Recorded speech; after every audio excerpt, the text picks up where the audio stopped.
दोस्तों देख रहे हैं आप, ये चैप्टर है बायोलॉजी का 10 नंबर, पौधे और मानव में उत्सर्जन। ये B2 सर का पढ़ाया हुआ नोट्स है दोस्तों। चलिए इसका क्वेश्चन आंसर कर लेते हैं।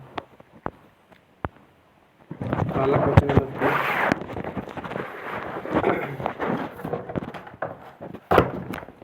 उत्सर्जन के दौरान पौधे में ऐसे पदार्थों का निष्कासन होता है जो शरीर के लिए हानिकारक हो, विषाक्त हो, अनावश्यक हो। वैसे पदार्थों को यानी कि सभी हो जाएगा दोस्तों, सभी को निष्कासन किया जाता है। नेक्स्ट क्वेश्चन है 2 नंबर, निम्नलिखित कथनों पर विचार कीजिए। पहला कथन है, उत्सर्जन प्राणियों में होने के साथ पौधे में भी होता है। सही बात है, उत्सर्जन दोनों में होता है, पौधे में भी होता है, प्राणियों में भी होता है। उत्सर्जयी पदार्थों के निष्कासन हेतु प्राणियों में के भांति पौधों में कोई विशिष्ट अंग नहीं होता है। सही बात है दोस्तों, पौधों में कोई उत्सर्जन तो होता है लेकिन कोई विशिष्ट अंग नहीं होता है। चूँकि क्यों नहीं होता है, तो पौधे में निष्कासित होने वाले पदार्थ ना ही उसके लिए हानिकारक होता है, तीनों हानिकारक नहीं होते हैं पौधे के लिए, इसीलिए उसके लिए निष्कासन के लिए विशेष अंग नहीं दिया गया है, क्योंकि पौधे के लिए वो हानिकारक नहीं है। जैसे अब मानव में ले लिया जाए तो मानव में जितनी भी निष्कासित चीज़ हैं, पदार्थ हैं, वो मानव के लिए हानिकारक हैं, विषाक्त हैं, ठीक ना, अनावश्यक हैं। ठीक है, तो इसका आंसर हो जाएगा दोस्तों सी। नेक्स्ट क्वेश्चन है कि श्वसन के दौरान अपशिष्ट के रूप में उत्पन्न कार्बन डाइऑक्साइड को पौधे केवल रात में ही उत्सर्जित करते हैं। देखिए दोस्तों, क्वेश्चन पूछ रहा है कि श्वसन के दौरान अपशिष्ट के रूप में जो कार्बन डाइऑक्साइड निकलता है उसको पौधे केवल रात को ही उत्सर्जित करते हैं, दिन को नहीं। क्योंकि होता यह है दोस्तों कि दिन के समय जो कार्बन डाइऑक्साइड निकलता है, ठीक है, श्वसन के दौरान उसका पौधा उपयोग कर लेता है प्रकाश संश्लेषण में। अतः इसका आंसर हो जाएगा बी। देखिए लिखा है कि दिन के समय श्वसन के दौरान उत्पन्न संपूर्ण कार्बन डाइऑक्साइड को पौधे द्वारा प्रकाश संश्लेषण में प्रयोग कर लिया जाता है। अतः आंसर क्या हो जाएगा, बी हो जाएगा। नेक्स्ट क्वेश्चन है दोस्तों कि पौधे में संचित ठोस और द्रव अवशेष से पौधे किस प्रकार छुटकारा। देखिए दोस्तों, तो कैसे क्या क्या विधि है, तो देखिए पत्तियों को जोड़ देता है, जो फल को गिरा देता है, छाल को छुड़ा देता है और फलों को गिरा देता है, सभी प्रकार।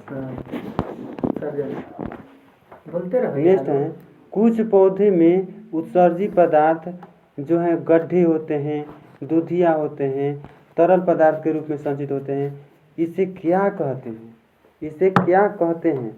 ठीक है दोस्तों, ये 5 का हो जाएगा लैक्टेस। लैक्टेस का मतलब होता है जो पौधा नहीं होता है उसको तोड़ने से दूध जैसा निकलता है, ठीक है, तो वही सब लैक्टेस होता है। बाकी ये जो गोंद है रेजिन है, टैनिन है, ये उसका उत्पाद है, ये उसका उत्पाद है, प्रोडक्ट, ठीक है, तो इसको हम लोग तोड़कर निकालते हैं। लेकिन गड्ढा जो है वो जो है उसमें संचित रहता है, ठीक है, ये सब क्या है उसमें संचित रहता है, उसके काम का चीज़ है, ये तोड़ने पर निकलता है ये। और ये जो गोंद हुआ, रेजिन हुआ, लैक्टेस हुआ, ध्यान रहे कि ये उसका प्रोडक्ट है, उत्पाद है। अतः आंसर इसका हो जाएगा ए। नेक्स्ट क्वेश्चन है 6 नंबर कि निम्नलिखित में किस पौधे में लैक्टेस नामक उत्सर्जित पदार्थ होता है। देखिए लैक्टेस यानी कि वो दूधिया वाला जो था ना, दूधिया कलर का, तो पीपल का भी तोड़िएगा ना तो निकलेगा, बरगद का भी तोड़िएगा तो उसमें भी, और कनेर का जो फूल होता है पौधा उसको भी तोड़िएगा तो ये दूधिया पदार्थ यानी कि लैक्टेस निकलेगा, तो सभी हो जाएगा। हाँ सही बात है, कनेर का फूल।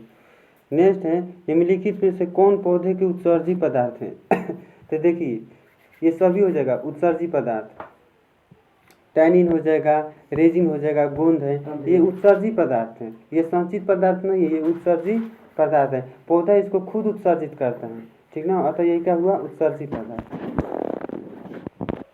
8 नंबर क्वेश्चन है कि रेजिन एवं गोंद पौधे के किस भाग में संचित रहते हैं। देखिए पुराने जाइलम ऊतक, पहले तो ये जानिए कि जाइलम में, ठीक है ना, जाइलम में संचित रहता है। रेजिन और गोंद कहाँ होता है? जाइलम में। हाँ जाइलम में होता है, और वो भी पुराने जाइलम में।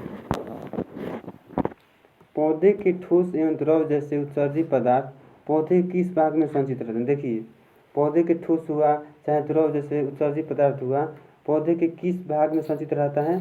तो ये 9 का आपका हो जाएगा दोस्तों सभी, ठीक है। देखिए ये कोशिका की रिक्तियों में यानी खाली स्थान में भी, छाल में भी होता है, और पुराने जाइलम ऊतक में भी होता है। नेक्स्ट क्वेश्चन है कि टैनिन पौधे के जिस भाग में संचित रहता है उसे क्या कहते हैं। देखिए टैनिन का बात हो रहा है, यहाँ पर किसका बात हो रहा है? टैनिन। तो टैनिन कुनैन के छाल से, ठीक ना, टैनिन प्राप्त किया जाता है, तो वहीं छाल में कहाँ संचित रहेगा? कुनैन के छाल। तो टैनिन छाल में। निम्नलिखित युग्मों में से पर विचार कीजिए। देखिए दोस्तों यहाँ पर गोंद बबूल में जो होता है गोंद होता है, सही बात है। और चीड़ में रेजिन होता है, ठीक बात है, ठीक ना। बबूल में गोंद होता है और चीड़ में रेजिन होता है। लेकिन देखिए अमरूद का पौधा जो तोड़िएगा तो उसका तना से तो टहनी तोड़ने से दूधिया कलर का लैक्टेस नहीं निकलेगा, वो दूधिया वाला चीज़ इसमें नहीं होता है। वो तो बताए थे कि बरगद में, पीपल में, कनैल का फूल में, उस सब में होता है, तो ये इसमें नहीं होता है, ये तो गलत हुआ। तो इसमें सही को चुनना है, अतः 1 और 2 बी नंबर ऑप्शन। 12 नंबर पौधे में कार्बन डाइऑक्साइड ऑक्सीजन जैसे गैसों का निष्कासन कहाँ से होता है। देखिए इसका निष्कासन जो होता है रंध्र से भी होता है और वात रंध्र से भी होता है, ये तना में पाया जाता है और रंध्र पत्ती में पाया जाता है। इसके बाद देख लेते हैं तो और दोनों हो जाएगा, दोनों हो जाएगा, रंध्र से भी वात रंध्र से भी।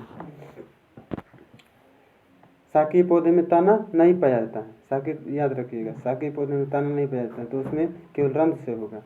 देखिए 13 नंबर पौधे में गैसों के निष्कासन के लिए किस क्रिया का उपयोग करें। देखिए गैस चाहे मतलब जैसे पौधा में हो या हम लोग में हो, विसरण द्वारा, किसके द्वारा? विसरण। हाँ मनुष्य में भी, जंतु में भी, पौधे में भी। नेक्स्ट है पादप अवशेष रेफाइड पौधे के किस भाग में संचित रहते हैं। किसका बात हो रहा है दोस्तों? रेफाइड का, ठीक है। तो रेफाइड किस में संचित रहता है? तो फल में। देखिए ना रेफाइड, रेप मीन्स पका हुआ होता है ना, रेप तब पकता कौन है? फल। तब अपना कंसेप्ट मिलाकर इसको याद रखिएगा, क्योंकि भूल जाइएगा ना। तो रेफाइड, रैप माने पका हुआ होता है, रैप माने फल पका है, तो वही फल हो जाएगा, फल ही ना पकता है। नेक्स्ट क्वेश्चन निम्नलिखित कथनों विचार कीजिए। पौधे में वास्तविक उत्सर्जन की क्रिया नहीं होती है। सही बात है, पौधे में उत्सर्जन तो होता है लेकिन वो मनुष्य के जैसा वास्तविक उत्सर्जन नहीं होता है, क्योंकि उत्सर्जन ना ही भी करेगा तो उससे पौधे को कोई खास नुकसान नहीं होगा, अतः वास्तव उत्सर्जन नहीं करता। उत्सर्जन तो वास्तविक मनुष्य करता है, क्योंकि नहीं मतलब उत्सर्जन करेगा ना तो जहर फैल जाएगा शरीर में, ठीक है। तो सही बात है, पहला सही है। पत्ते का झरना, छाल का उतरना, वास्तव में उत्सर्जन क्रिया नहीं है। सही बात है, ये भी सही है, वास्तव में वास्तविक उत्सर्जन नहीं है।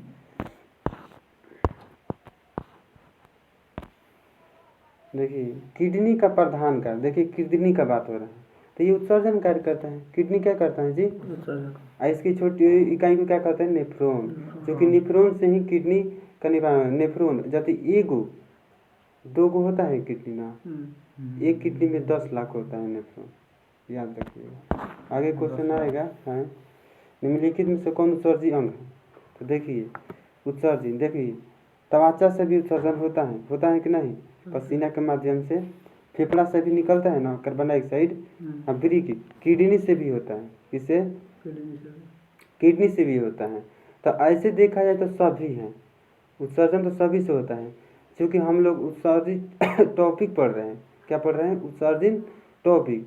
तो इसमें से हम लोग को फेफड़ा का नहीं पढ़ना है, ना ही त्वचा का पढ़ना है, इसमें पढ़ना किसको है? ब्रीक को, किडनी को पढ़ना है ना। तो अतः इसके अनुसार हो जाएगा ब्रीक। लेकिन याद रहे फेफड़ा और त्वचा भी सहायक उत्सर्जन होंगे। फेफड़ा और त्वचा भी क्या है? सहायक उत्सर्जन। क्योंकि ये भी फेफड़ा तो कार्बन डाइऑक्साइड के बाहर निकलता है ना। अगर नहीं निकलेगा कार्बन डाइऑक्साइड फिर भी तो दिक्कत है। और त्वचा से जितना भी केमिकल हानिकारक पदार्थ पसीना के माध्यम से निकलता है ना, तो ये भी तो उत्सर्जन कर ही रहा है ना। तो ये भी क्या हो जाएगा आपका? सहायक उत्सर्जन।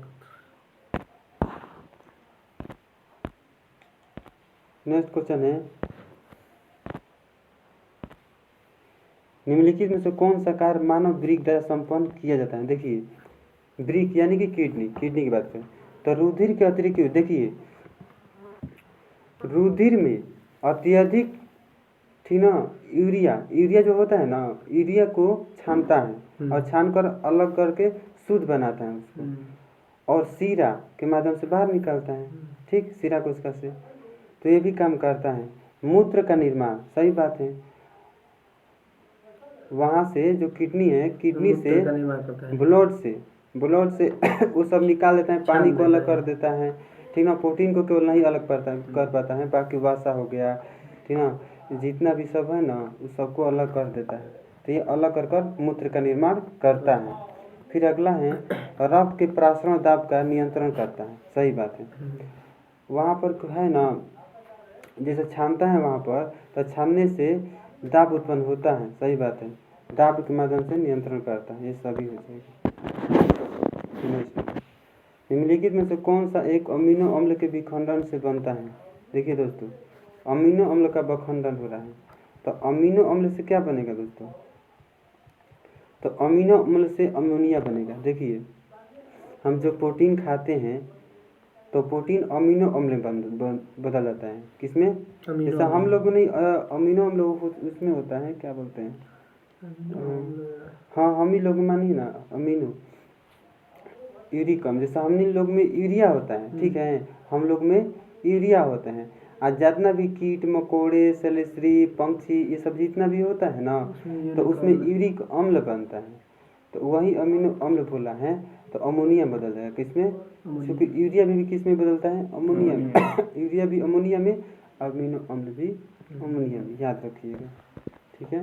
नेक्स्ट 20 नंबर है, अमोनिया को यूरिया में परिवर्तित करते हैं किडनी। किडनी क्या बोलते हैं जी? वृक्क। इसका आकार जो है ना सेम के बीज के जैसा होता है। नेक्स्ट है, यूरिया का संश्लेषण होता है। देखिए, यूरिया जो है ना, यूरिया का संश्लेषण कहाँ होता है? तो यकृत में ना। 21 का क्या हो जाएगा? बी, यकृत में। कहाँ होता है दोस्तों? यूरिया। देखिए, बात हो रहा है यूरिया का। 20 नंबर क्वेश्चन गलती हुई था, बैक यकृत। हाँ, अमोनिया को यूरिया में यकृत बदलता है। अरे अमोनिया को यूरिया में बदलना है दोस्तों। जी जी जी। तो 20 का क्या हो जाएगा? यकृत ये कार्य करता है। एक मिनट। हाँ ए, अमोनिया को यूरिया में, अच्छा एक मिनट। अमोनिया जो हम लोग खाते हैं अमोनिया होता है, अमोनिया को यूरिया में बदलता है यकृत। यूरिया को अमीनो अम्ल में बदलता है वृक्क। ठीक है। तो इसका आंसर ए हो जाएगा। नेक्स्ट है, यूरिक अम्ल। यूरिया का संश्लेषण कहाँ होता है? बड़ा कंफ्यूजनल क्वेश्चन है वो वाला। यूरिया से एक बार मन 2-3 बार होता है। पहले हम लोग प्रोटीन खाते हैं, ठीक है, प्रोटीन खाते हैं तो अमीनो अम्ल में बदलता है। अमीनो अम्ल हानिकारक चीज़ है, या फिर अमोनिया हानिकारक चीज़ है, तो उसको वो जाता है कहाँ पर? अमोनिया हो या यूरिक अम्ल हो, जो भी हो हानिकारक चीज़ है, तो उसको ना यूरिया में बदला जाता है। तो यूरिया में कौन बदलता है? वृक्क। यूरिया से मतलब यूट्रस में जमा होकर समय से निकल जाता है। ठीक है। अब 21 नंबर, यूरिया का संश्लेषण कहाँ होता है? यूरिया का संश्लेषण कहाँ होता है? देखिए, ये यकृत में होता है। कहाँ होता है दोस्तों? यूरिया का संश्लेषण होता है यकृत में। निम्नलिखित में यूरिकोटेलिक एक जंतु हैं। देखिए ध्यान दीजिएगा, यहाँ बात हो रहा है, एक तो यूरियोटेलिक होता है, यूरिकोटेलिक। तो यूरिकोटेलिक में देखिए जितना भी कीट है वो भी आएगा, ये भी यानी पंछी भी आएगा, सरीसृप यानी कि छिपकली भी आएगा। ठीक ना, ये छिपकली भी हो गया, इसमें रेंगने वाला सांप गोजर जितना भी सब है ना वो सब। तो देखिए कीट बताए थे ना, आर्थ्रोपोडा संघ भी आएगा, ये भी पक्षी संघ भी आएगा, रेप्टाइल सरीसृप भी आएगा, इसमें सब हो जाएगा। ये सब क्या है? यूरिकोटेलिक। क्या है? एगो अमोनियोटेलिक होता है, यूरियोटेलिक होता है, एक तो यूरिकोटेलिक होता है, याद रखो। धीरे धीरे सब बार बार देखने से क्लियर हो जाएगा। देखिए यूरिक एसिड, ध्यान दीजिएगा, ये यूरिक एसिड, यूरिया नहीं बोल रहा है, यूरिक नहीं बोल रहा है, यूरिक एसिड बोल रहा है, के रूप में नाइट्रोजन युक्त पदार्थों का उत्सर्जन कौन करता है? तो देखिए अभी बताए थे आपको कि इसका उत्सर्जन देखिए पक्षी करता है। अच्छा, यूरिक एसिड बोल रहा है ना, तो ये मतलब कौन हो जाएगा जी? यूरिक एसिड पक्षी हो गए। हम बताए थे आपको कि इसमें कीट आएगा, क्या आएगा? Uric acid. देखिए यूरिया में तो हम लोग आ जाएंगे, ठीक है, मेडोक वगैरह आ जाएगा, लेकिन ये जो यूरिक एसिड बात कर रहा है तो यूरिकोटेलिक के अंतर्गत आता है। यूरिकोटेलिक जो है उसका उत्सर्जन का किस रूप में करता है? तो यूरिक एसिड के रूप में। किस रूप में? यूरिक एसिड के रूप में। हम लोग यूरिया के रूप में करते हैं। हाँ, आज जो मनुष्य हैं यानी कि स्तनधारी जो दिया है, स्तनधारी, ये यूरिक के रूप में, यूरिया के रूप में, ठीक है। तो इसमें हम बताए थे कि मतलब एबीज आ जाएगा, रेप्टाइल आ जाएगा, ठीक है, आर्थ्रोपोडा आ जाएगा। तो इसमें से कौन मैच कर रहा है? तो एबीज मैच कर रहा है, तो यही हो जाएगा। देखिए ये उभयचर जो है ना, उभयचर में जो लार्वा जो है, ठीक है, लार्वा जो है वो अमोनियोटेलिक में जाएगा। किसमें? अमोनियोटेलिक में जाएगा। लार्वा उसका टेडपोल कहते हैं जिसको। लेकिन जब वयस्क हो जाता है, वयस्क हो जाता है, क्या होता है? वयस्क। तो वयस्क मेढक जो है ना वो आ जाएगा आपका यूरियोटेलिक। किसमें आ जाएगा? यूरियोटेलिक। हाँ, स्तनधारी, जैसे हम लोग स्तनधारी हैं तो ये भी आ जाएगा, ठीक है। अब मत्स्य वर्ग जो है ना ये अमोनियोटेलिक बन जाएगा। मत्स्य वर्ग किसमें आएगा? यानी कि इतना भी समझिए कि जितना भी जल में अमोनिया का उत्सर्जन करने वाले जीव हैं वो सब अमोनियोटेलिक अंतर्गत आएगा, ठीक है। जैसे पोरीफेरा आ जाएगा, सिलिंट्रेटा आ जाएगा, मत्स्य आ जाएगा, ठीक है ना, याद रखिएगा। मानव है, देखिए यूरियोटेलिक है, क्या है? यूरियोटेलिक, ये में दिया है यूरियोटेलिक। देखिए ध्यान से एक बार और सुन लीजिए। मनुष्य हैं, ठीक है। इसके बाद देखा जाए तो जो मेढक, वयस्क मेढक होता है वो भी यूरियोटेलिक में आता है, ठीक है। यूरिकोटेलिक का बात की जाए तो इसके अंतर्गत आर्थ्रोपोडा, ठीक है, आर्थ्रोपोडा, इसके बाद एबीज आ जाएगा। इसके बाद मैंने कहने का मतलब स्थल वाला, जितना भी स्थल वाला जीव है ना सब यूरिकोटेलिक अंतर्गत आएगा। एक बार में याद रखिए। देखिए एक तो अमोनियोटेलिक बताए थे ना, अमोनियोटेलिक है, तो ये अमोनियोटेलिक में कौन आएगा? जितना भी जलीय जीव हैं वो अमोनिया के रूप में उत्सर्जन करता है। सबसे ज़्यादा जहरीला कौन है होता है? अमोनिया। अमोनिया जलीय जीव का उत्सर्जन अमोनिया के रूप में होता है और वही सबसे ज़्यादा जहरीला होता है, याद रखिएगा। इसका आंसर ये हो जाएगा। नेक्स्ट है कि निम्नलिखित में कौन सा एक अमोनियोटेलिक जंतु है? किसका बात हो रहा है? अमोनिया का उत्सर्जन कौन करता है? जलीय जीव। कौन करता है? जलीय जीव। तो देखिए उभयचर जलीय जीव है, लेकिन ध्यान दीजिए ये वयस्क वाला है। कैसा है? वयस्क वाला। तो ये नहीं आएगा, मछली आ जाएगा। कौन आ जाएगा? तो 25 का क्या हो जाएगा? डी। बाकी स्तनधारी बताए थे ना, क्या बताए थे? यूरियोटेलिक। सरीसृप रेंगले वाला है ना, बताए थे ना, यूरिकोटेलिक। और उभयचर क्या बताए थे? यूरियोटेलिक। तो आंसर आपका कौन हुआ? चला मछली। मछली। नेक्स्ट क्वेश्चन है जलीय एकोस्कीय प्रोटोजोआ उत्सर्जन की दृष्टि से होते हैं। देखिए बात हो रहा है एकोस्कीय जीव की। किसका बात हो रहा है? तो जितना भी एकोस्कीय जीव है मैक्सिमम वो जल में रहते हैं। कहाँ रहते हैं? जल में रहते हैं। तो जल में रहने वाले जीव किसका उत्सर्जन करते हैं? अमोनिया का। और जो अमोनिया का उत्सर्जन करता है उसको अमोनियोटेलिक। तो ऑप्शन कौन होगा? ये हो जाएगा। नेक्स्ट क्वेश्चन है निम्नलिखित में किसके उत्सर्जन के लिए जल की आवश्यकता अधिक मात्रा में होती है? तो अमोनिया का। किसका? अमोनिया का। बी हो जाएगा। नेक्स्ट क्वेश्चन, अगर किसी कारण से किसी मनुष्य का एक किडनी कार्य करना बंद कर दे तो उसका परिणाम क्या होगा? तो मनुष्य तुरंत मृत्यु हो जाएगा? नहीं, दूसरी किडनी से उत्सर्जन होने लगेगा। C number. देखिए, सामान्यतः सजीवों के शरीर में उत्सर्जन एवं जल संतुलन की क्रिया संपादन होता है। देखिए उत्सर्जन और जल संतुलन, ऑस्मोगुलेशन कहते हैं जल संतुलन को। तो उत्सर्जन और जल संतुलन दोनों साथ साथ होता है, साथ साथ याद रखिए। कोशिका में होने वाला अधिकांश जैविक रासायनिक क्रिया किस माध्यम होता है? तो जलीय माध्यम होता है। जितना भी शरीर के अंदर रासायनिक क्रिया होता है ना, किसी भी रासायनिक क्रिया को संपन्न करने के जल को होना आवश्यक है। जल के अभाव में कोई भी क्रिया रुक जाएगी। हाँ, सब पॉइजन में बदल जाएगी। खाना खा के आए हैं, जल्दी नहीं पिए। सजीवों के शरीर में प्रोटीन तथा अमीनो अम्ल के विखंडन के फलस्वरूप क्या बनता है? देखिए दोस्तों, चाहे प्रोटीन हो चाहे अमीनो अम्ल, अमीनो अम्ल तो प्रोटीन का इकाई है ना, अमीनो अम्ल से ही तो प्रोटीन बनता है। ये दोनों मतलब टूटेगा तो देखिए अमोनिया भी बनेगा, यूरिया भी बनेगा, यूरिको अम्ल, वो सब भी बनता है प्रोटीन के विखंडन से। ठीक है। नेक्स्ट क्वेश्चन है कि स्थलीय जंतुओं में सामान्यतः नाइट्रोजनी पदार्थों का शरीर से निष्कासन किस रूप में होता है? देखिए, स्थलीय जंतुओं का बात हो रहा है। किसका? स्थलीय जंतुओं का। तो स्थलीय जंतु अमीनो अम्ल, किसका? अमीनो अम्ल। तो 32 से क्या हो जाएगा? एक मिनट, स्थलीय जंतुओं का बात हो रहा है, सॉरी, जंतुओं का, तो यूरिया हो जाएगा। तो नाइट्रोजनी पदार्थ का शरीर से निष्कासन, अच्छा शरीर से निष्कासन नाइट्रोजनी पदार्थ का जंतु में, स्थलीय जंतु, तो यूरिया हो जाएगा। क्या हो जाएगा? यूरिया। ऐसा तो अमीनो अम्ल का भी होता है, नहीं सॉरी, यूरिक अम्ल का होता है। ये अमीनो अम्ल क्या है? यूरिक अम्ल का होता है।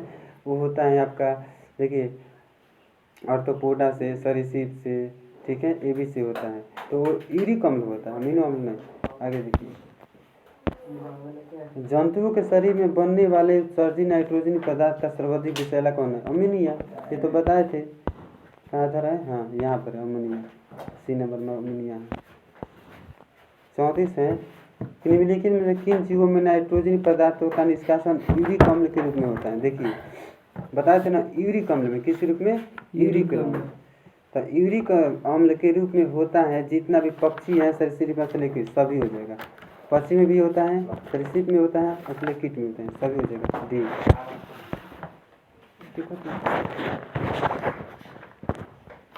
देखिए नेक्स्ट क्वेश्चन,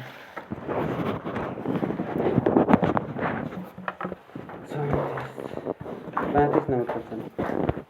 देखिए, सजीवों के शरीर में उपापचयी क्रियाओं के फलस्वरूप उत्पन्न अपशिष्ट पदार्थों का शरीर से बाहर निकालना क्या कहलाता है? उत्सर्जन। शरीर से बाहर अपशिष्ट पदार्थ निकालता है, उसको उत्सर्जन कर रहे हैं ना। उत्सर्जन क्रिया किन पदार्थों का निष्कासन होता है? देखिए, उत्सर्जन क्रिया में किन पदार्थों का निष्कासन होता है? तो देखिए, यूरिया और नाइट्रोजन, नाइट्रोजनी युक्त, मतलब नाइट्रोजनी युक्त पदार्थ का यूरिया का होता है। क्योंकि देखिए, सोडियम आयन लवण, इसका तो ग्रहण होता है, बेकार चीज बाकी होगा, उत्सर्जन होता है। बाकी पीत लवण, देखिए पीत लवण तो ये वसा के पाचन में सहायक है। ठीक है, तो इसका भी नहीं होगा, तब भी ये सही आंसर। देखिए, किडनी के भीतर नतोदर यानी कि कॉनकेव अवतलीय, नतोदर मतलब अवतलीय सतह को क्या कहते हैं? हाइलम कहते हैं। अवतलीय भाग को क्या कहते हैं? देखिए, ऊपर वाला अवतलीय भाग, अंदर वाला उत्तलीय भाग होता है। अवतल अंदर, ऊपर वाला उत्तल। ऊपर उत्तल। कॉनकेव नहीं लिखा है? हाँ, कॉनकेव, भीतर का जो होता है अवतल। कॉनकेव यानी कि भीतर वाला अवतलीय भाग होता है, अवतल के जैसा होता है। ठीक है, अब बाहर वाला उत्तलीय। हाँ, तो ये हाइलम जो है ना, कॉनकेव को कहते हैं, हाइलम कहते हैं। क्या कहते हैं? अंदर वाले संरचना को हाइलम कहते हैं। ठीक है, अंदर वाले संरचना। फिर ये हाइलम ब्री के किस ओर पाई जाने वाली संरचना है? तो हाइलम ब्री के किस ओर पाया जाता है? अंदर। अभी हम लोग पढ़े अंदर की ओर। हाँ, भीतर के। तो देखिए, ये हो जाएगा आपका ब्री के भीतर की ओर पाई जाने वाली संरचना है। हाइलम ब्री के किस ओर? हाँ, तो भीतर की ओर पाई जाने वाली संरचना है। ठीक है। ब्री की रचनात्मक की क्रियात्मक क्या क्यों नेफ्रॉन पहले बताए थे। नेफ्रॉन से मिलकर किडनी का निर्माण होता है। नेक्स्ट नेफ्रॉन के किस भाग में ग्लोमेरुलर अवस्थित रहता है, ठीक है ना, यही छानने का कार्य करता है। देखिए ये कहाँ रहता है, बोमेन कैप्सूल। तब बोमेन कैप्सूल में। देखिए बोमेन कैप्सूल जो होता है ना उसी में ये नेफ्रॉन जो है ना आगे जाकर मिलकर एक दूसरे से मिलकर ग्लोमेरुलर बन जाता है, इसी का आकृति रूप ले लेता है। अब वही जो है ना नेफ्रॉन का जो है अगला भाग है यह ग्लोमेरुलर, ये जाल के जैसा बन जाता है, गुज जाता है और यही छानता है, ठीक है। तो ये हो जाएगा बोमेन कैप्सूल। देखिए ग्लोमेरुलर अवस्थित रहता है रीनल कॉर्टेक्स में। कहाँ, हाँ देखिए कॉर्टेक्स कहाँ है, मेडुला अंदर वाला भाग, ठीक है। रीनल कॉर्टेक्स ये जो है ऊपर वाला भाग है, मेडुला अंदर वाला भाग है। तो इसका मतलब कौन सा आंसर हो जाएगा 41 का, ये हो जाएगा रीनल कॉर्टेक्स, ठीक ना। रीनल कॉर्टेक्स में पीछे पढ़े थे कि ग्लोमेरुलर अवस्थित रहता है, नेफ्रॉन के ग्लोमेरुलर अवस्थित रहता है, बताए थे ना बोमेन कैप्सूल। ये भी याद रखिए ग्लोमेरुलर कैप्सूल रीनल कॉर्टेक्स का भाग है, ठीक है। कॉर्टेक्स पहले होता है, कॉर्टेक्स के अंदर बोमेन कैप्सूल पाया जाता है, बोमेन कैप्सूल के अंदर वो पाया जाता है। बोमेन कैप्सूल में उपस्थित कोशिकाओं के गुच्छे को, देखिए बोमेन कैप्सूल में उपस्थित कोशिकाओं के गुच्छे को क्या कहते हैं, ग्रेन्युलस ना। तो 42 का हो जाएगा बी हो जाएगा, ग्रेन्युलस कहते हैं, ठीक है। तो ये फाइनली कहाँ रहता है, बोमेन कैप्सूल में। अब बोमेन कैप्सूल कहाँ रहता है, तो कोटेस वाले रीनल कोटेस जो है ना, रीनल कोटेस वाले भाग में बोमेन कैप्सूल। बोमेन कैप्सूल के अंतर्गत रहता है ग्रेन्युलस, ठीक है। बोमेन कैप्सूल के ग्रेन्युलस में उच्च दाब पर रक्त छानने की, हाँ वो सूक्ष्म लिख दिया था, ये सूक्ष्म होगा। बोमेन कैप्सूल के ग्रेन्युलस में उच्च दाब पर रक्त के छानने की सूक्ष्म क्रिया को क्या कहते हैं, अल्ट्राफिकेशन, ठीक है ना। ग्लोमेरुलस जो है वही ना छानता है, ठीक है। तो उच्च दाब पर रक्त छानता है कौन, ग्रेन्युलस। और जिस विधि से छानता है उसे अल्ट्राफिकेशन विधि कहते हैं।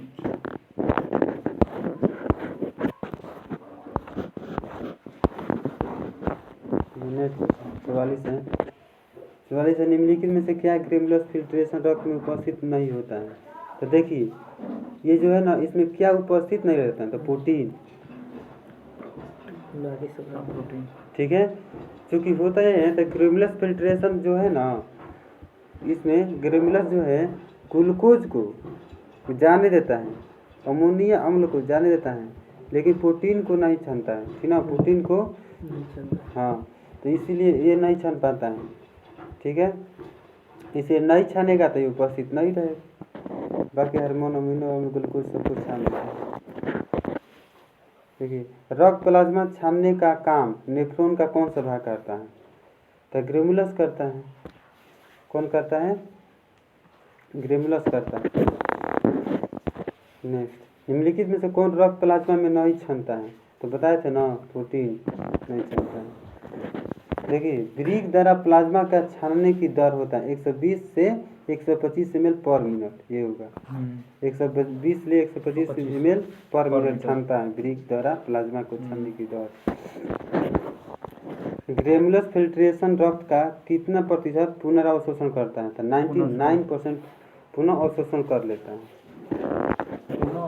हाँ अवशोषण, अरे पूर्ण लिखा है, पूर्ण होना चाहिए यहाँ पर, ये पूर्ण जो लिखा है ना यहाँ पर पूर्ण होना चाहिए, पूर्ण। हम तो बोल तो रहे हैं ना पूर्ण, बोले हैं कि सुबह पढ़े, सुनो बोलो पढ़ो लिखो, कोई भी सब कर लीजिए। इसमें से एक मिस होगा तो इसको एक तो आपको शांत देगा ही। निम्नलिखित में से किसका पूर्ण अवशोषण रुधिर द्वारा पूर्ण रूप से होता है, माने किसका पूर्ण अवशोषण हो जाता है, तो जल का आपका 49 का हो जाएगा। देखिए निम्नलिखित में से किसका पूर्ण अवशोषण रुधिर द्वारा पूर्ण रूपेण हो जाता है। अच्छा रुधिर द्वारा पूर्ण रूप में हो जाता है। तो ग्लूकोज का होता है, ग्लूकोज। हाँ ग्लूकोज का पूर्ण रूप में हो जाता है। मूत्र को थोड़ी जगह, मूत्र को तो त्यागना है ना, तो ग्लूकोज का पूर्ण रूप से होता है। क्योंकि यहाँ पर छोटी देखिए, एक तो छोटी आंत है, वहाँ पर जल का अवशोषण हो जाता है, ठीक है। देखिए हिलने का लूप का कार्य संबंधित है। देखिए हिलने का लूप जो हम पढ़े थे ना, किडनी में उपस्थित है ना हिलने का लूप, तो किसका काम करेगा? उत्सर्जन का ना। हिलने का लूप का मुख्य कार्य, अब देखिए इसमें तो क्या काम है? सांद्रित करना है। हाँ, मूत्र को सांद्रित करना। तो ये हो जाएगा मूत्र को सांद्रित करना, ठीक है। 52 यूरिया युक्त रक्त वृक्क धमनी के द्वारा वृक्क में प्रवेश करते हैं। सही बात है, वृक्क धमनी के द्वारा वृक्क में प्रवेश करते हैं, अब वृक्क शिरा के माध्यम से बाहर निकलते हैं। तो दोनों सही है, ठीक है ना। देखिए ये भी याद रखिएगा कि वृक्क धमनी के माध्यम से वो जो है ना यूरिया युक्त, ठीक है, यूरिया युक्त मतलब ब्लड आता है, लेकिन छलने के बाद यूरिया मुक्त माने साफ स्वस्थ ब्लड शिरा के माध्यम से निकलता है। यहाँ पर धमनी शिरा वाला मेथड मत लगाइएगा, ठीक है ना। यहाँ पर अशुद्ध रक्त आता है, यानी कि यूरिया युक्त, यूरिया को अलग करने के लिए उसमें ग्लूकोज को अलग करना है, वासा को अलग करना है, ठीक है, मिनरल को अलग करना है। अलग करने के बाद वृक्क शिरा जो है इसे शुद्ध निकलते हैं। ठीक है, नेक्स्ट क्वेश्चन, मानव के शरीर में किडनी कहाँ अवस्थित रहता है? देखिए उदर गुहा के, ठीक है। तो इसमें हो जाएगा दोस्तों उदर गुहा के पृष्ठीय तल का पर कशेरुकी दंड के दोनों ओर। देखिए यहाँ पर ये उदर गुहा है ना, हाँ उदर गुहा के पृष्ठीय तल पर, उदर गुहा के तल पर, उदर गुहा के पृष्ठीय तल पर कशेरुकी दंड के दोनों ओर, कशेरुकी दंड के दोनों ओर, उदर गुहा के पृष्ठ तल पर, उदर गुहा के किधर? पृष्ठ तल पर, कशेरुकी दंड के किधर? दोनों ओर। याद रखिएगा, सी हो जाएगा। देखिए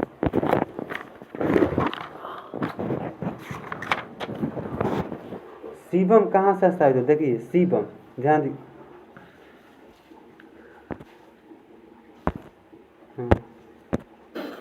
सीबम कहाँ से स्थापित होता है? तो सीबम कहाँ से स्थापित है? देखिए सीबम यानी कि मतलब पसीना जो है ना, पसीना बोलिए चाहे एक तो तो श्वेत ग्रंथि से होता है। कहाँ से? श्वेत ग्रंथि से। श्वेत ग्रंथि कहाँ पाई जाती है? त्वचा पर। श्वेत ग्रंथि कहाँ पाई जाती है? श्वेत ग्रंथि, सही है, श्वेत ग्रंथि। नेफ्रॉन निम्नलिखित में किस अंग का महत्वपूर्ण हिस्सा है? देखिए नेफ्रॉन अभी बताया था ना, नेफ्रॉन से किसका इकाई है? नेफ्रॉन किसका इकाई है? तो वृक्क का, किडनी का। नेफ्रॉन से मिलकर ही 10-10 हजार बताए थे ना, दोनों तरफ 10-10 लाख बताए थे ना, आगे है हाँ 10 लाख बताए थे। तो देखिए मानव के प्रत्येक वृक्क में नेफ्रॉनों की कुल अनुमानित संख्या कितना होता है? तो 10 लाख, ठीक है।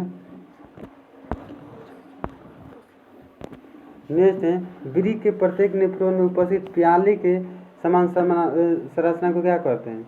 तो बोमेन कैप्सूल कहते हैं। क्या बोलते हैं? नेफ्रॉन में प्याले के सकीप यानी कि समान संरचना के होता है, उसे बोमेन कैप्सूल कहते हैं।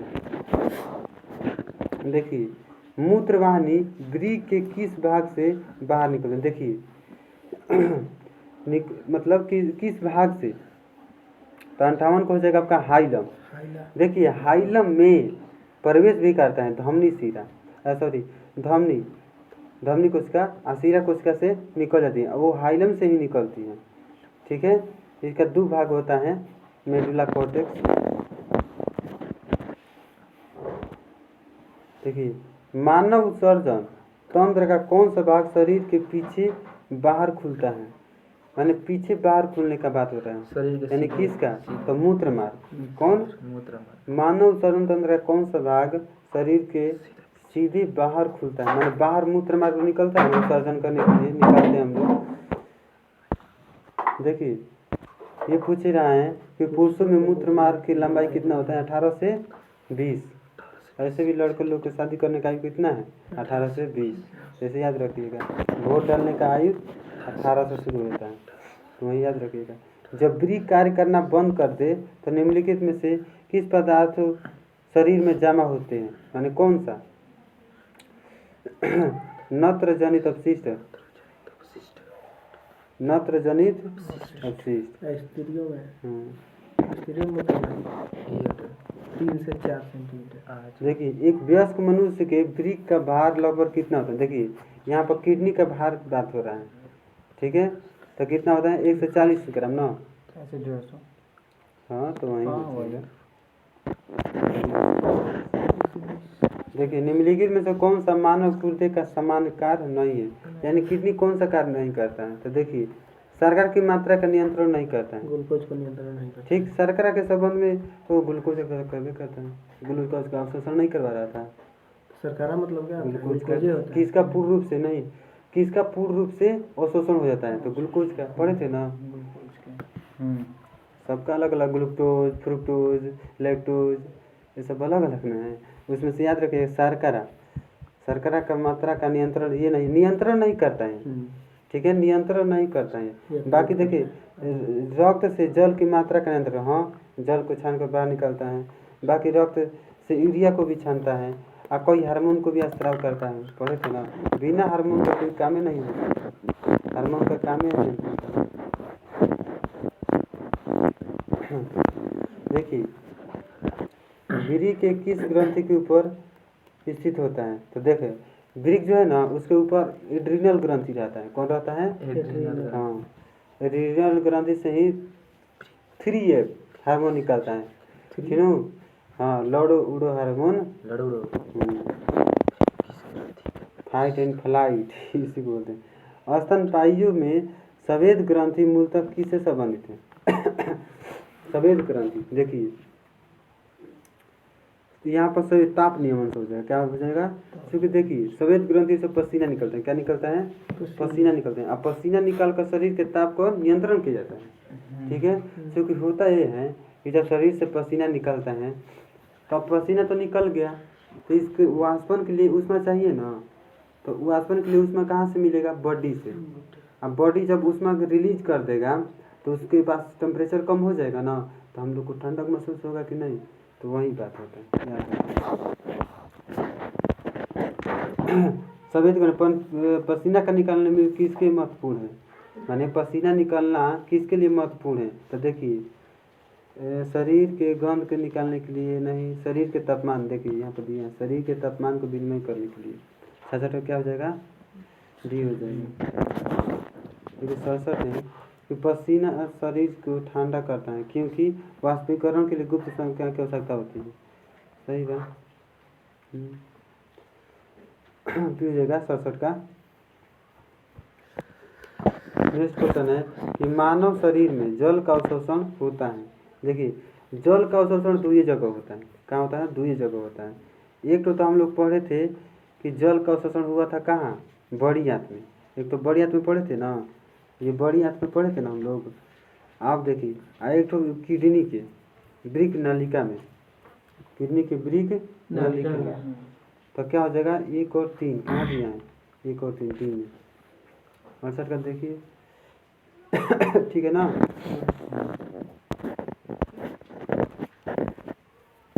नेक्स्ट क्वेश्चन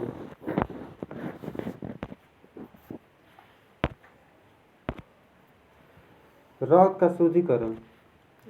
रक्त का शुद्धिकरण कहाँ होता है? देखिए रक्त ब्लड कहाँ साफ होता है? तो देखिए यहाँ पर हम तो बताए थे रक्त को शुद्ध करना होता है तो फेफड़ा में कार्बन डाइऑक्साइड निकाल कर, यकृत में भी उसमें से हानिकारक पदार्थों को मारकर और किडनी में छान कर होता है ना जी। तो इसका सभी आंसर देंगे ना हम। मानव शरीर में यूरिया की अधिक मात्रा किस में पाई जाती है? यूरिया का अधिक मात्रा कौन सी में रहता है? मूत्र में। इसका पीएच में बताइएगा। 6। किस प्राणी के शरीर में समस्त भार का अधिकांश भाग होता है? तो देखिए किसी प्राणी के शरीर में समस्त भार का अधिकांश भाग में क्या होता है? ऊतक का होता है कि रुधिर का होता है? जल का। ठीक है। नेक्स्ट क्वेश्चन है तो मनुष्य के आंसू में कौन सा एंजाइम होता है? लाइसोजाइम। यही है जो मनुष्य आंसू में थी ना, जो कीटाणु होते हैं ना उसको मार देता है।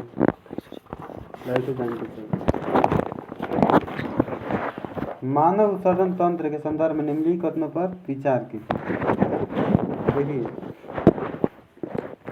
वृक्क रुधिर से नाइट्रोजन वर्ज्य पदार्थों को अलग करने का काम करते हैं। सही बात, नाइट्रोजनीय पदार्थ में है सब। वृक्क के अंदर नेफ्रॉन नामक निष्पादन एकक उपस्थित होता है। ये गलत है। नेफ्रॉन नहीं होता है वृक्क के अंदर। वृक्क के अंदर नेफ्रॉन नामक निस्यंदन एकक उपस्थित होते हैं। एकक बोल रहे हैं। होते हैं।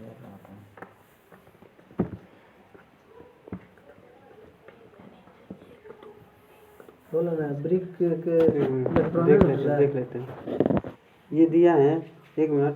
वृक्क द्वारा उत्पन्न प्रारंभिक निस्यंदन में बचे पदार्थों का चयनित पुनर्अवशोषण मूत्रवाहिनी में होता है। नहीं, मूत्रवाहिनी में नहीं, यही गलत है, मिस्टेक हो गया, ये गलत है। 3 वाला गलत है, क्योंकि देखिए अवशोषण मूत्रवाहिनी जो है ना, मूत्रवाहिनी ये नली है जो मूत्र बाहर निकाल देगी। इसमें अवशोषण कहाँ से होगा बताइए? मूत्रवाहिनी माने बहानी माने बहावे वाला, जो बाहर निकला होता है ना, बहावे वाला, तो मूत्र बहाने वाला, तो इसमें अवशोषण कहाँ से होगा? ये तो उत्सर्जन कर देगा बाहर तो इसमें नहीं होता है, यही गलत है। अवशोषण बोल रहा है कि होता है, यहाँ पर लिखा है पुनर्अवशोषण होता है, तो पुनर्अवशोषण इसमें नहीं होता है, तो ये गलत हुआ। तो बाकी 2 भी सही है।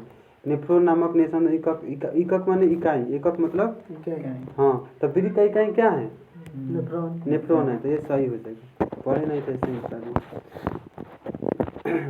लेकिन निम्नलिखित में कौन सीधे मूत्रवाहिनी से जुड़ा होता है? देखिए, वही मूत्रवाहिनी से कौन जुड़ा होता है? तो संग्राहक नली दिया है ना, तो 74 का भी हो जाएगा। चलिए ठीक है। ऑर्निथिक चक्र किसके संश्लेषण से संबंधित है? तो देखिए, तो ये यूरिया से ना, ऑर्निथिक से ये पंछियों में होता है। ये किस में होता है? पंछियों में होता है। अब पंछियों का अध्ययन ऑर्निथोलॉजी बोलते हैं।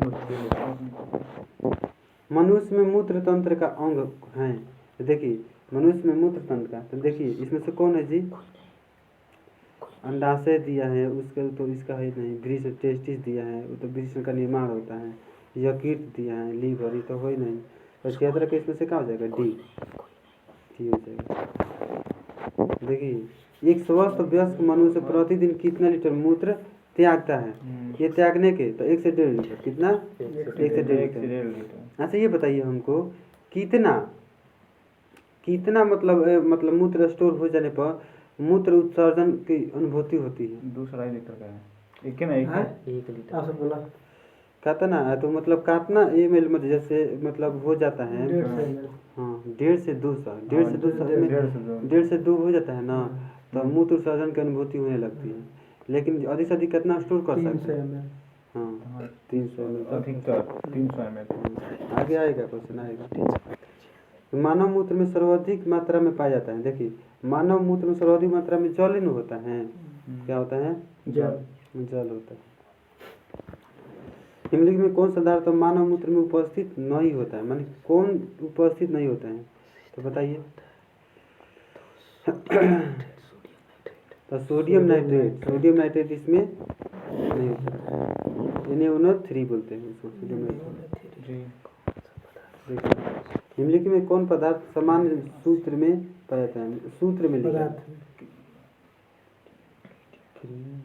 सामान्य सूत्र में पाया जाता है। तो क्रिएटिनिन।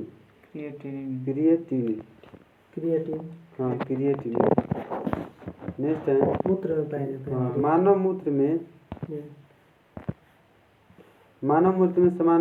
साधारणतः यूरिया की मात्रा कितना होता है? देखिए 4% ना, यूरिया कितना? 2 की 4 बताइए। 2%। हाँ 2% होगा यार। 2% कितना होता है? 2%। 4% होता है, आगे आएगा। यूरिया कितना होता है? 2%। मानव मूत्र का पीला रंग किसकी मौजूदगी? यूरोक्लोर। अमल का पीला रंग बिलिरुबिन। हाँ। याद रखिए। देखिए, ये कौन क्वेश्चन आ गया? वही वाला यूरोक्लोर। अच्छा, यूरोक्लोर मिला है। यूरोक्लोर किसकी उपस्थिति के कारण मानव मल का पीला रंग है? बताए थे ना, यूरोबिलिन।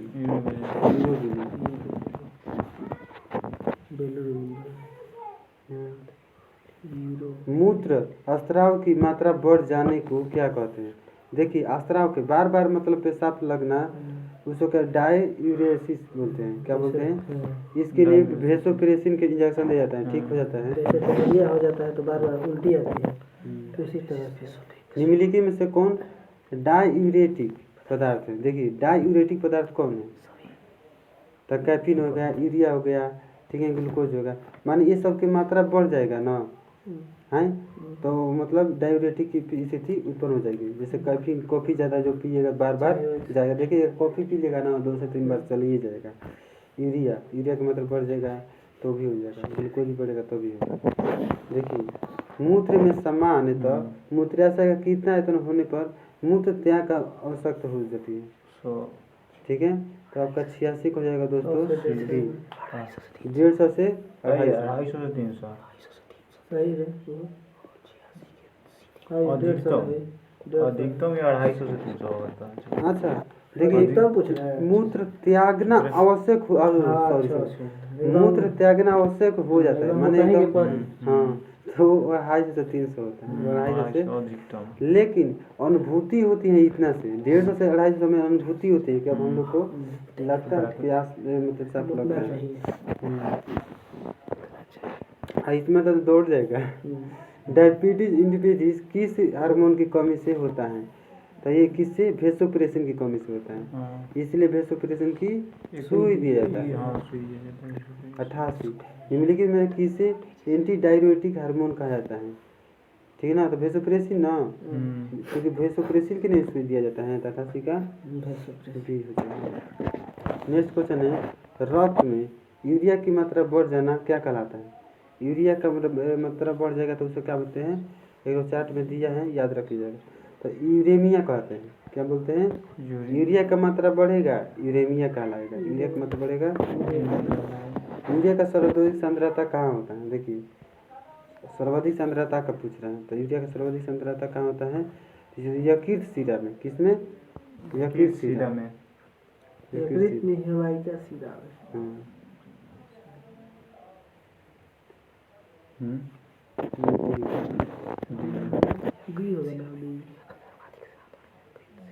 पसीने तथा तैलीय पदार्थ की निष्कासन करने वाली ग्रंथि मानव शरीर के किस अंग में मौजूद रहती है? देखिए त्वचा में। कहाँ? त्वचा में हो जाएगा। मूत्र में ग्लूकोज का उपस्थित होना क्या कहलाता है? देखिए अब उस समय यूरिया था तो यूरेमिया कहते थे, जैसे यूरिया रहेगा तो यूरेमिया, लेकिन ग्लूकोज पूछ रहा है, ठीक। तो ये आपका हो जाएगा दोस्तों ग्लाइकोसूरिया। ग्लाइकोसूरिया, यदि ग्लूकोज की उपस्थिति होने पर उसे ग्लाइकोसूरिया कहते हैं, ठीक है। अपोहन डायलिसिस का प्रयोग किस क्रिया को पूरा करने के लिए किया जाता है? हाँ, तो ये हो जाएगा दोस्तों आपका ब्रिक अपोहन के प्रयोग किस क्रिया को? हाँ, तो ब्रिक गुद्दा, माने ब्रिक जो कार्य नहीं कर पा रहा है ना, उसके कार्य को पूरा करने के लिए ब्रिक के गुद्दा भी कहा जाता है, किडनी गुद्दा। डायलिसिस मशीन किस तरह का कार्य करता है? ठीक है, तो किडनी की तरह, ब्रिक की तरह, कृत्रिम ब्रिक की तरह। वैसे ये बना था ना अंतरिक्ष यात्रियों के लिए बना था। उधर पानी तो है नहीं, पेशाब करेगा उसी को छान कर पिएगा, लेकिन इसका प्रयोग होने लगा चिकित्सालय में। कृत्रिम ब्रिक निम्नलिखित में किस सिद्धांत पर कार्य करता है? तो डायलिसिस ना। डायलिसिस। मशीन द्वारा रक्त के शुद्धिकरण की प्रक्रिया को क्या करते हैं? डायलिसिस। हीमोडायलिसिस मशीन द्वारा कीजिएगा ना तो हीमोडायलिसिस, ठीक है, मशीन द्वारा कीजिएगा तो हीमोडायलिसिस। किस सिद्धांत पर कार्य कर रहे हैं? तो डायलिसिस।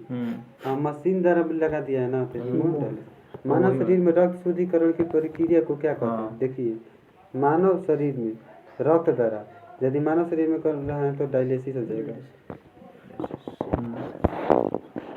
देखिए ब्रिक द्वारा शरीर में लवण और जल की मात्रा का नियंत्रण क्या कहलाता है? ब्रिक द्वारा मानव शरीर में जल और लवण की मात्रा का नियंत्रण करना क्या कहलाता है? ऑस्मोगुलेसिस ना, ऑस्मोरेगुलेशन। देखिए रेगुलेशन होगा। मानव ब्रिक अस्मरी में पाए जाने वाले प्रमुख रासायनिक यौगिक है। देखो असमरी लिखा है ना, ये पतली का बात कर रहा है, तो उसका क्या कहते हैं? कैल्शियम ऑक्जेलेट कहते हैं। क्या कहते हैं उसको? ठीक है, वो भी बात वही बात कर रहे हैं। कैलकुली, ब्रिक कैलकुली, ये भी पथरी का बात कर रहा है। ठीक है, तो ब्रिक में पथरी दिया है ना, ये हो जाएगा। देखिए आप, अमीबा के उत्सर्जन के लिए कोई विशेष अंग नहीं होता है। हाँ, वो त्वचा से, अपने सतह से विसरण के माध्यम से उत्सर्जन करता है, ठीक ना, तो नहीं पाया जाता है।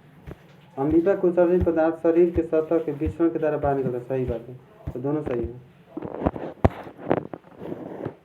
प्रत्येक वृक्क का बाहरी भाग, प्रत्येक वृक्क का बाहरी भाग क्या कहलाता है? तो बाहरी भाग कोर्टेक्स, बाहरी भाग कोर्टेक्स, अंदरी भाग मेडुला, अंदरी भाग मेडुला। प्रत्येक वृक्क बाहर से पतली संयोजी ऊतक के निर्मित एक रेशेदार दृढ़ आवरण से घिरा होता है। उसे क्या कहते हैं? देखिए, उसे कैप्सिड कहते हैं। अब बताइए, पूछ रहे हैं। अब हृदय, हमारा हार्ट जो हृदय है जिससे ढका रहता है, जिस झिल्ली से, उसे क्या कहते हैं? जो हमारा हृदय जिस झिल्ली से ढका रहता है उसे क्या कहते हैं? पेरिकार्डियल। क्या बोलते हैं? पेरिकार्डियल। इसके बाद देखिए फेफड़ा, फेफड़ा है ना, यहाँ पर फेफड़ा, फेफड़ा जिसे ढका रहता है उसे क्या बोलते हैं? झिल्ली को प्लूरा।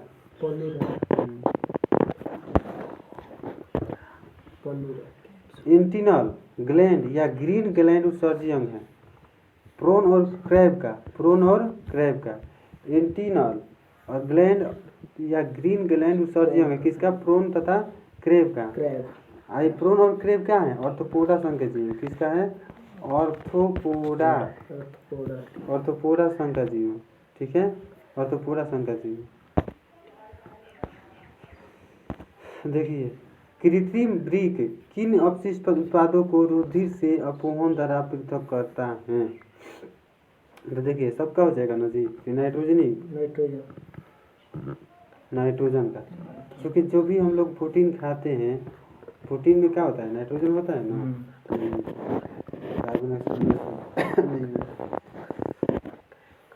मूत्र त्याग करने की विधि क्या कहलाती है? देखिए, तो मूत्र त्याग कर रहे हैं ना, तो इस विधि को क्या कहेंगे? मिक्सचुरेशन।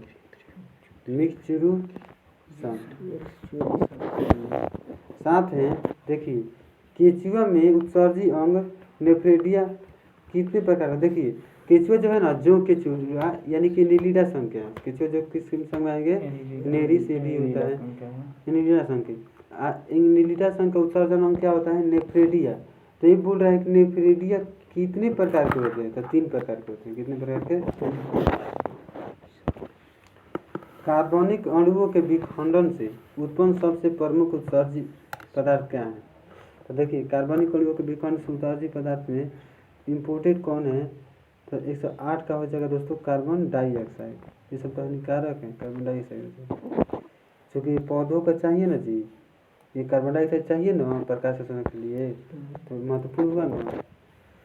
इमली को तुम विचार कीजिए। एल्डोस्टेरोन हार्मोन के कारण वृक्कीय नलिका में सोडियम का सक्रिय अवशोषण होता है।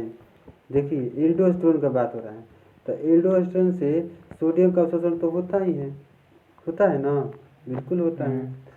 अब वेसोप्रेसिन हार्मोन के कारण वृक्कीय नलिका में जल का सक्रिय अवशोषण होता है। सही बात है, चूँकि देखिए जब बार बार मूत्र त्यागना पड़ रहा है तो उसमें वेसोप्रेसिन का सुई लेना होता है। ठीक है, तो वही बात कर रहे हैं। तो वेसोप्रेसिन हार्मोन के कारण वृक्कीय नलिका में जल का सक्रिय अवशोषण होता है। हाँ, यदि वेसोप्रेसिन का सुई दे दीजिएगा तो जल का अवशोषण शरीर में होने लगेगा और बार बार जाना नहीं पड़ेगा। तो इस प्रकार दोनों सही है, तो इसका आंसर जाएगा सी के साथ। ठीक है, इस प्रकार आज वीडियो सुनकर हुआ दोस्तों। ठीक है, फिर अगले मिलेंगे अगले दिन अगले चांस के साथ।